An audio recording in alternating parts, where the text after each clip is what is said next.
पूनम, ये स्कूल है, कोई तुम्हारे बाप का घर नहीं जो रोज आधा 1 घंटा लेट हो जाओ। और मैं अच्छे से जानती हूँ तुम रोज इसलिए लेट आती हो ना ताकि तुम्हें ठंड में असेंबली में खड़ा ना होना पड़े और तुम आराम से क्लास में आकर बैठ जाओ।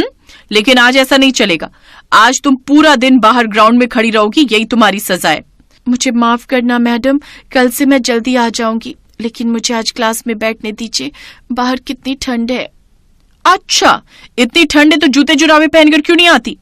मैडम, बहुत मुश्किल से मेरी माँ मेरी फीस भर पाती हैं, तो मुझे ये नया स्वेटर और जूते सॉक्स लाकर कहाँ से देंगी?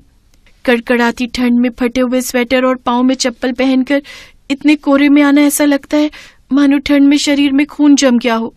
मैं ये सब बहाने नहीं सुनूंगी। चल अब जाओ और जो तुझे सजा दी है उसे पूरा कर। उसकी क्लास टीचर उसकी एक नहीं सुनती। पूनम कपकपाते हुए ग्राउंड में जाकर खड़ी हो जाती है। आज तो ऐसे यार लग रहा है जैसे ये ठंड मेरी जान ही ले लेगी। ठंड में इतनी देर खड़े रहने के कारण पूनम की तबीयत खराब हो जाती है और वो अगले कुछ 3 दिन तक स्कूल नहीं जा पाती।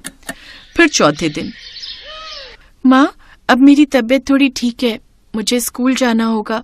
कुछ दिनों में मेरी परीक्षा शुरू होने वाली है, अगर नहीं गई तो पढ़ाई का नुकसान हो जाएगा। उस रोज पूनम सुबह तड़के ही उठकर स्कूल की तरफ चल देती है, क्योंकि इस बार वो लेट नहीं होना चाहती थी। पूनम के पिता का कई साल पहले देहांत हो गया था। ऐसे ही कुछ दिन बीत गए। एक रोज, बच्चों, अपने स्कूल में मकर संक्रांति के त्योहार पे पतंग उड़ाने की प्रतियोगिता होने जा रही है। जो सबसे ऊंची पतंग उड़ाएगा उसे 10,000 का इनाम दिया जाएगा, साथ में स्कूल की यूनिफॉर्म और जूते भी। 20,000 का इनाम? इतने पैसे मुझे मिल जाए तो माँ की काफी मदद हो जाएगी और मुझे भी नई यूनिफॉर्म और जूते मिल जाएंगे। एक दिन उसने देखा कि मंदिर के पास बाजार लगा हुआ था, जहाँ सुंदर सुंदर मिठाइयाँ, तिल के लड्डू और रंग बिरंगी पतंगे बिक रही थी। ये सब देख पूनम ने घर से आकर अपनी माँ से कहा, माँ, इस बार मैं भी पतंग उड़ाऊंगी। आपको पता है हमारे स्कूल में पतंग प्रतियोगिता है जिसमें इनाम के तौर पर 10,000 रुपए मिलेंगे, तो आप मुझे पतंग दिलवा दो ना। लेकिन रमा के पास इतने पैसे नहीं थे कि वो उसे पतंग दिलवा सके, इसलिए उसने बहाना लगाते हुए कहा, बेटी, पतंग का मांझा ना बहुत तेज होता है, उससे तुम्हारे नन्हे हाथ छिल जाएंगे। पूनम अपनी माँ की लाचारी समझ गई, लेकिन उसने कुछ नहीं कहा। अब वो हर रोज उन पतंगों को देखकर मन मार लेती। कभी कभी बाजार से लौटते वक्त उसका मन हुआ कि वो उन पतंगों का दाम पूछ ले, लेकिन क्या फायदा, माँ के पास तो पैसे थे ही नहीं, इसलिए उसने प्रतियोगिता में भाग ही नहीं लिया।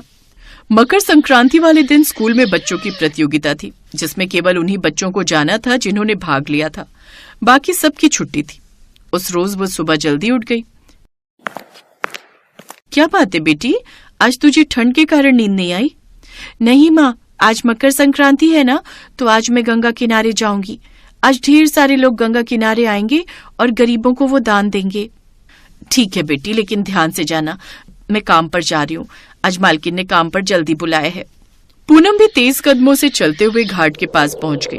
उसने देखा आज वहाँ काफी लोगों की भीड़ थी, साथ ही भिखारी लोग भी काफी थे। गंगा में स्नान के बाद सभी लोग भिखारियों को दान देने लगे, लेकिन पूनम को किसी ने कुछ नहीं दिया। उदास मन से वो घर लौटने लगी, जहाँ उसकी नजर एक बच्चे पर गई जो घर की छत पर दूसरी मंजिल की मुंडेर पर खड़े होकर पतंग उड़ा रहा था। अरे, इस बच्चे ने एक कदम भी पीछे किया तो ये नीचे गिर जाएगा, मुझे इसे बचाना होगा। पूनम दौड़ते हुए उस ओर गई और उस घर के नीचे खड़ी हो गई। जैसे उस बच्चे ने एक कदम पीछे किया तो वो नीचे गिर गया, लेकिन नीचे तो पूनम खड़ी थी। उसने उस बच्चे को थाम लिया। तुम्हारा बहुत बहुत शुक्रिया बेटी, आज तुम्हारे कारण मेरे बच्चे की जान बच गई। क्या नाम है तुम्हारा और तुम कहाँ रहती हो और तुम स्कूल नहीं जाती क्या? मेरा नाम पूनम है और मैं पास की ही बस्ती में रहती हूँ। आज मेरे स्कूल में पतंग प्रतियोगिता है, लेकिन मेरी माँ के पास इतने पैसे नहीं थे कि वो मुझे पतंग दिलवा सके, इसलिए मैंने भाग नहीं लिया। पूनम उदास मन से वहाँ से चली गई और अपनी माँ को सारी बात बताती है। फिर कुछ देर बाद उसके घर के दरवाजे पर वही बच्चा और उसका पिता था जिसकी उसने जान बचाई थी, और उनके साथ में एक औरत भी थी जो उस बच्चे की माँ थी। वो और कोई नहीं बल्कि अनुराधा मैडम थी। मैडम, आप यहाँ? माँ ये मेरे स्कूल में पढ़ाती हैं। हाँ पूनम, मैं इसी बच्चे की माँ हूँ। विनोद ने मुझे बताया कि कैसे तुमने आज रोहन की जान बचाई और क्यों तुम पतंग प्रतियोगिता में पार्टिसिपेट नहीं कर पाई। मुझे माफ कर दो पूनम, जो भी सलूक मैंने तुम्हारे साथ किया। आज मकर संक्रांति का त्योहार है, मैं चाहती हूँ कि तुम और तुम्हारी माँ भी खुशी खुशी ये त्योहार मनाओ। इसलिए इसे तोहफा समझकर रख लो। साथ ही अब से तुम्हारे स्कूल की फीस भरने की जिम्मेदारी भी मेरी। अनुपमा ने उसे ढेर सारी मिठाइयां, गुड़, तिल के लड्डू, नए कपड़े, पतंगे और इनाम के तौर पर 30,000 रुपए दिए। साथ ही पूनम को नई स्कूल ड्रेस, स्वेटर और जूते जुराबे भी दी। ये देख रमा और पूनम बहुत खुश हुई। उस दिन उन्होंने अपनी संक्रांत का त्योहार खुशी खुशी मनाया। सुशीला घरों में सफाई बर्तन का काम करती थी। पति रमेश रिक्शा चलाता था। सुशीला का बेटा वरुण अभी 6 साल का था, इसलिए सुशीला उसे उसकी दादी के पास छोड़कर जाती थी। पर एक दिन, सुशीला, कम से कम 1 महीना तो हमें गांव से लौटने में ही लग जाएगा। तब तक तुम वरुण को अपने साथ ही काम पर ले जाना। पीछे से जो है अकेला घर में छोड़ना ठीक नहीं है। सुशीला के पति रमेश और सास को कुछ जरूरी काम से गांव जाना था, इसलिए अगले दिन सुशीला अपने बेटे वरुण को अपने साथ ही काम पर ले गई। क्या बात है सुशीला, आज तू अपने बेटे को लेकर आई है? मालकिन, इसकी दादी और पापा जरूरी काम से गांव गए हुए हैं। वो 1 महीने बाद ही लौटेंगे, इसलिए अगर आप बुरा न मानो तो ये मेरे साथ ही काम पर आएगा। ये परेशान नहीं करेगा, बस चुपचाप बैठ जाएगा। ठीक है, पर ध्यान रहे तुम किसी भी सामान से छेड़छाड़ नहीं करना, ठीक है? यहाँ पर बहुत महंगे महंगे सामान रखे हुए हैं। वरुण बहुत ही सीधा साधा बच्चा था। वो चुपचाप अपनी माँ सुशीला के साथ काम पर जाता तो एक तरफ बैठ जाता। पर मालकिन का बेटा सागर बहुत ही शरारती था। वो जानबूझकर वरुण को तंग करने की फिराक में रहता था। आंटी, यहाँ पर जूस गिर गया है, जरा पोछा लगा दो।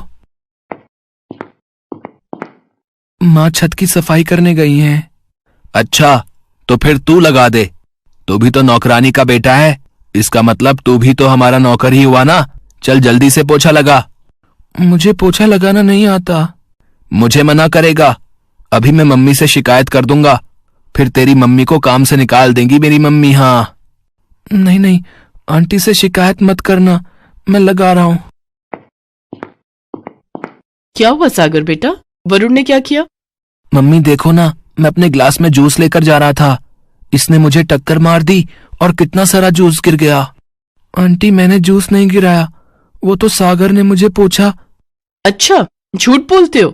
बड़ों से झूठ बोलने की आदत किससे सीखी? तुम्हारे हाथ में ये पोछा क्यों है फिर? इसीलिए ना कि मेरे देखने से पहले तुम जल्दी से ये जूस साफ कर दो। आइंदा से ऐसा किया तो बहुत पिटाई लगाऊंगी। माफ कर दो मालकिन, बच्चा है, इसकी तरफ से मैं माफी मांगती हूँ। अरे सागर बेटा, तुम तैयार नहीं हुए? पतंगे खरीदने चलना है ना? हाँ, मैं तो भूल ही गया, कल तो मकर संक्रांति है। मम्मी, हम तो टेरेस पर ढेर सारी पतंगे उड़ाएंगे। पापा, मुझे ना बहुत सारी बड़ी बड़ी और सुंदर पतंगे चाहिए, और मांझा भी अच्छा वाला। हाँ हाँ, ले लेना, मैंने तुम्हारे सारे दोस्तों को बुला लिया है। अच्छा ज्योति, मेरे भी कुछ फ्रेंड्स आएंगे तो उनके लिए अलग से तैयारी करनी है, कुछ खाने पीने का बना लेना। अरे आप पहले मुझे बता देते। अब आपको पता है कि हमारा कुक तो गांव गया हुआ है, अब इतना सारा खाना कौन बनाएगा? कचौड़ी, पूड़ी, सब्जी, मीठे पकवान अकेले कैसे करूंगी मैं? तुम एक काम क्यों नहीं करती, तुम सुशीला को बोल दो, वो तुम्हारी हेल्प कर देगी। हाँ, ये ठीक रहेगा। सुशीला, एक काम कर, तू कल सुबह जल्दी आ जाना, फिर तेरे साथ मिलकर ही मैं सारा काम कर लूंगी। ठीक है मालकिन, मैं कल जल्दी आ जाऊंगी। कुछ देर बाद सुशीला काम निपटाकर घर जाने लगती है। रास्ते में वरुण को सड़क पर एक पतंग दिखाई देती है। वरुण उस पतंग को उठा लेता है। पतंग थोड़ी सी किनारे से फटी हुई थी। वरुण उस फटी हुई पतंग को देखकर उदास हो जाता है। माँ देखो, मुझे पतंग मिली। अरे ये तो फटी हुई है, अब मैं क्या करूं? माँ, मुझे भी कल मकर संक्रांति पर पतंग उड़ानी है। रुक, मैं तुझे सामने की दुकान से एक पतंग खरीद कर दे देती हूँ, चल मेरे साथ चल। भैया, वो छोटी वाली पतंग कितने की दी? माँ, मुझे छोटी वाली नहीं, वो बड़ी वाली लेनी है। भैया, वो बड़ी पतंग कितने की दी? वो बड़ी 100 रुपए की है। नहीं नहीं भैया, छोटी वाली बता दो कितने की है। 10 रुपए की है ये सबसे छोटी वाली। ठीक है, यही छोटी वाली दे दो भैया। सुशीला वरुण को छोटी पतंग खरीद कर दे देती है। वरुण पतंग लेकर बहुत खुश था। अगले दिन जब सुशीला वरुण के साथ काम पर जाती है तो वरुण अपनी पतंग साथ लेकर जाता है। सागर जब वरुण की पतंग देखता है तो बहुत तेज ठहाके लगाकर हंसता है। सागर के हाथ में बहुत सारी पतंगे और माझे की चरखी थी। इतनी छोटी पतंग, मेरे पास देख कितनी सुंदर और बड़ी बड़ी पतंगे हैं। सागर बेटा जाओ, तुम्हारे पापा चाहती हैं। वरुण दौड़कर उन पतंगों को उठाने लगता है, तभी मालकिन उसे डांट देती है। ओए, क्या कर रहा है? नई पतंगे हाथ कैसे लगाई? पता है कितनी महंगी आई है? दूर हट, फाड़ देगा तू। सुशीला, ओ सुशीला, इसे पकड़ कर रख, अभी पतंगे फाड़ देता। आंटी, मैं तो बस गिरी हुई पतंगे उठा रहा था। सब दिखाई देता है, आज तक इतनी महंगी पतंगे नहीं देखी ना। तूने सोचा यहाँ आकर पतंगों को उठाएगा तो मैं तुझे इनमें से कुछ पतंग दे दूंगी, पर ऐसा नहीं है। मुझे तेरी सब हरकत पता है। चल जा, वहां जाकर बैठ। माफ करना मालकिन, गलती हो गई। वरुण बेटा, तू वहां आंगन में बैठ जा और कहीं मत जाना। वरुण रसोई में बैठ जाता है। सुशीला अपना काम करने लगती है। कुछ देर बाद सागर और पतंगे लेने नीचे आता है, पर उसकी बाकी की पतंगे गायब थी। मम्मी, मम्मी, मेरी बाकी की पतंगे नहीं है, कहाँ रखी थी? यही पलंग पर ही तो रखी थी, कहाँ गई? रुक, मैं देखती हूँ। सुशीला की मालकिन ज्योति हर तरफ पतंगे ढूंढती है, पर उसे पतंगे कहीं नहीं मिलती। तभी सागर की नजर वरुण पर जाती है। उसके हाथ में एक नई बड़ी पतंग थी। मम्मी, वो देखो, वरुण जो पतंग उड़ा रहा है वो मेरी पतंग है। इसका मतलब वरुण ने बिना पूछे मेरी सारी पतंगे ले ली। मालकिन गुस्से में आ जाती है और वरुण को खूब खरी खोटी सुनाने लगती है। हाँ, ये तो वही पतंग है। इसका मतलब इसी ने पतंगे उठाई है। सुशीला, तेरे लड़के की इतनी हिम्मत कि पलंग के ऊपर से पतंगे उठाकर ले आया। तुम लोग सचमुच भरोसे के काबिल नहीं हो तो गरीब ही ना। तुमने अपने बेटे को चोरी करना सिखा रखा है। मैं इसी समय तुम्हें काम से निकाल रही हूं। मुझे ऐसे चोरों की कोई जरूरत नहीं है। सुशीला की आंखों में आंसू आ जाते हैं। वरुण भी डर के मारे सहम चुका था। वो रोने लगता है। वो कुछ कहना चाहता था, तभी सागर के पापा आ जाते हैं। उनके हाथ में वही पतंगे थी जो गायब थी। क्या बात है वरुण बेटा, क्या हुआ?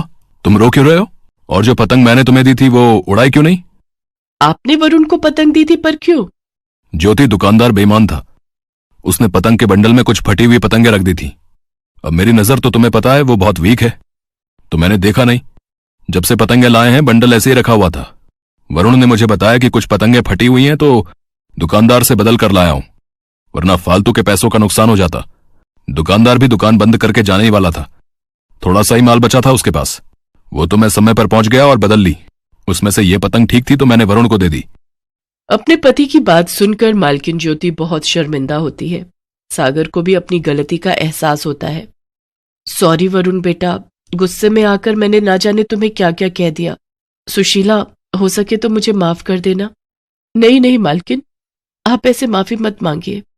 चलो कोई बात नहीं, अब बात साफ हो गई ना। वरुण बेटा चलो, तुम भी हमारे साथ चलकर छत पर पतंग उड़ाओ। चलो सागर बेटा, सब लोग छत पर चलो, वेट कर रहे हैं सभी लोग। ओके पापा, चल वरुण। वरुण खुशी से हंस पड़ता है।